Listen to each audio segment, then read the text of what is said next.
2017 was a difficult year for Uber. They had several difficulties regarding lawsuits, bad publicity, and kind of a revelation to the public about the company's corporate culture, and it didn't really have a positive influence on their reputation in any way.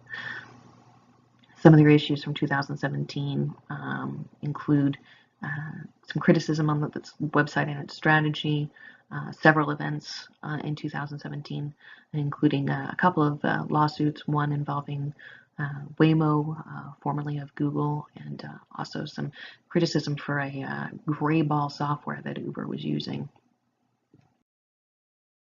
The way Uber works is it's a middleman, as it were, between a consumer and a driver. The driver is an independent contractor for Uber.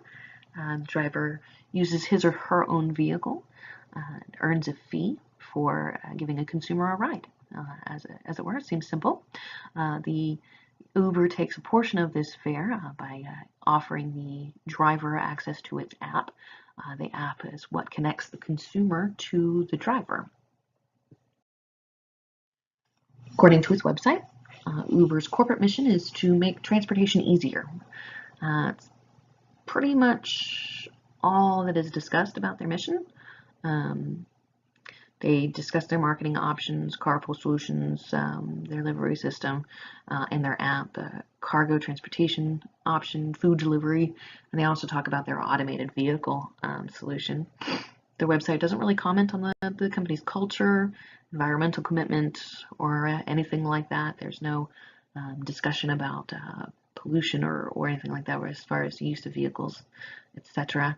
Their website does have one value posted if it were, and it does ensure or promises to ensure safety for both drivers and passengers.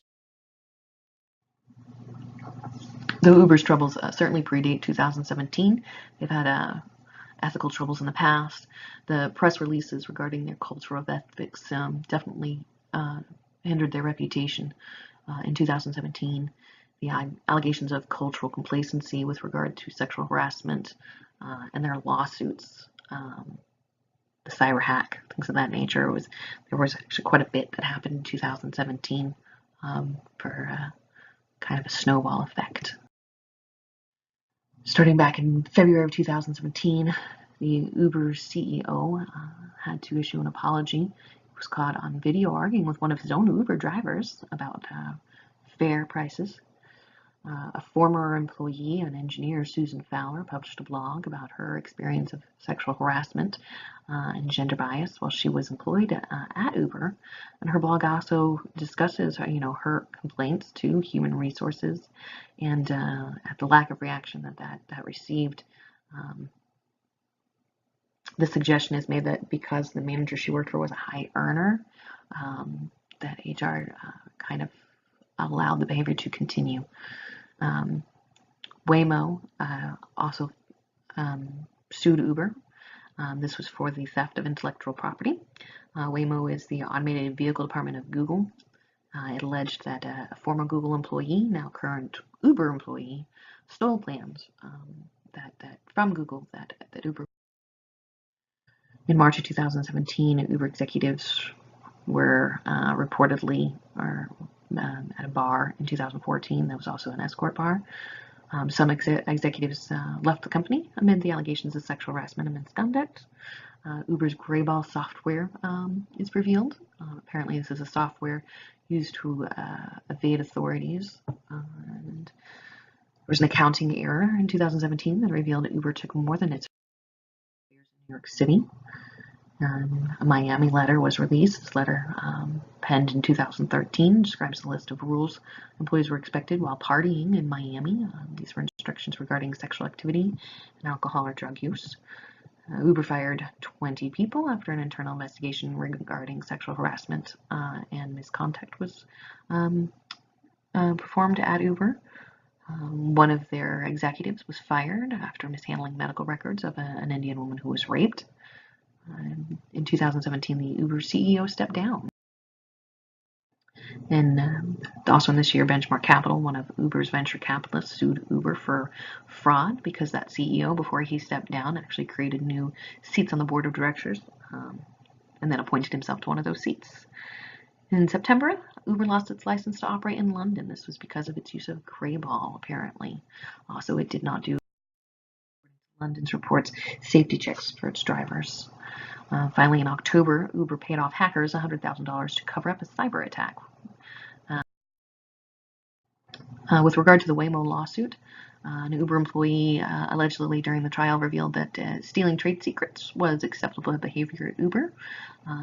The trial revealed a message deleting system within the company that deleted messages shortly after they were sent. Makes it look kind of secretive. There were allegations during the trial that also suggested intent on behalf of Uber to impede any lawsuit against the company. Waymo, of course, is the company that initially came up with that self-automation with Google. And then there was also the Greyball software issue. Apparently, Uber reportedly uses the software to monitor its users. It could be used to monitor competitors who are accessing the app to try to gain information regarding it, so they could, also use it or learn from it. Apparently, the app could also block Uber drivers from visibility by government officials in cities where the Uber presence was not supported by local governments. The use of this software is what led to Uber's ban in London. So the extent of the vast amount of press releases certainly damaged the company's reputation. It is, upon further research, it does look like Uber does not have very adequate record keeping, according to some of the research I conducted, and it has a hard time revealing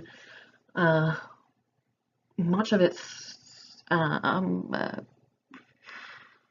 can't say profit because it doesn't show a profit yet. It's not generated a profit, but it has a hard time revealing what happened to the investors' money versus what comes in.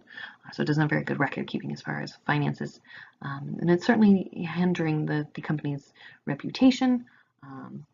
It lost some of its market share this year to its major competitor, Lyft. These are examples of how one company's poor management of ethics could damage the company, and why these ethics are important in our current global market.